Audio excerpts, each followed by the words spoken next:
আচ্ছা চললো না দুলা ভাই, আপনি আমাকে তো খেপাতে বলছেন তাই না? আপনি যেহেতু একচোখা হরিণের মতো, একচোখা হরিণ না খেপাটে পিনাকি? আমি বুঝতেছি না খুশি হবো না রাগ করবো। ইনফ্যাক্ট পাগলামি বা খেপাটে হওয়াটা কিন্তু আমাদের কালচারে নেগেটিভ না। মানে আমরা কাউকে ভালোবেসে বলি পাগলা। হ্যাঁ, পাগলামো আর উন্মাদনা সৃষ্টিশীল কিছু করার পূর্ব শর্ত, এটা মাথায় রেখেন। আপনি তো আর সাইকোলজির লোক। পৃথিবীতে যত প্রভাবশালী দার্শনিক আছেন তারা পাগলামো ও উন্মাদনাকে দারুণ ভাবে অ্যাপ্রিসিয়েট করছে। তো দুলাভাই খেপাটে না বলে আমাকে পাগল বলা যায় না?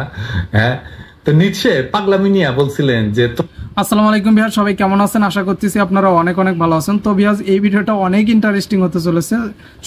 সোহেল রানার সাথে পিনাকি ভট্টাচার্য কিন্তু একটু পিটলামি করবে, মজাদার কিছু কথা বলবে বা একটু খেপাবে। তো আমরা ভিডিওটি না টেনে সম্পূর্ণ দেখবো আর কি। তোমার মধ্যে পাগলামোর বিশৃঙ্খলা না থাকলে তুমি তারার জন্ম দিবে কিভাবে? নিটশের মতে পাগলামোটা অসাধারণ কিছু জন্ম দেওয়ার একটা প্রয়োজনীয় পূর্ব শর্ত। মিশেল ফুকোর একটা বই আছে ম্যাডনেস অ্যান্ড সিভিলাইজেশন নামে। তিনি বলছেন যে পাগলামোটা আসলে কোনো রোগ না, এটা একটা সামাজিকভাবে নির্মিত অবস্থা। মানে ইংরেজিতে বলে সোশ্যাল কনস্ট্রাক্ট। মানে ধরেন আমি যদি পৃথিবীর যে কোনো দেশে কাঁঠাল শব্দটা বলি তাহলে এই ফলের ছবি ভাইসে উঠবে, তাই না? আর বাংলাদেশে গিয়া বললে হাসিনার অবয়ব ভাইসে উঠবে। আপনি কাঁঠাল রানী পৃথিবীর যে কোনো দেশে বলতে পারবেন আমি কাঁঠাল পছন্দ করি, কিন্তু বাংলাদেশে যদি বলেন আমি এই কাঁঠাল পছন্দ করি তাইলে গেছেন আপনি। তো দুলা ভাই বুঝছেন তো? তো কোনটা বলবেন, পাগল বলবেন নাকি কাবাটা বলবেন? বলেন পাগলই বলেন না, আমি একটু খুশি হই। ওই যে এটা গান আছে না, যখন তুমি আমায় পাগল বলো, ধন্য আমার সে পাগলামি, ধন্য আমি ধন্য হে পাগল তোমার জন্য যে, ধন্য আমি ধন্য হে পাগল তোমার জন্য যে। আচ্ছা ভাই, গানটা কেমন লাগছে অবশ্যই কিন্তু কমেন্ট বক্সে কমেন্ট করে জানাতে ভুলবেন না। ফাইনালি আপনি বলছেন যে আমার চোখ নাকি খড়খড়া, তো চোখ নাকি হাসে না। আমার মনোবিজ্ঞান পড়ার কারণের জন্য আমার যেন মনে হয় আপনার চোখের দিকে তাকিয়ে যে আপনি চোখের দৃষ্টিটা কেমন যেন একটু খড়খড়ে এবং আপনার চোখ কখনো হাসে না।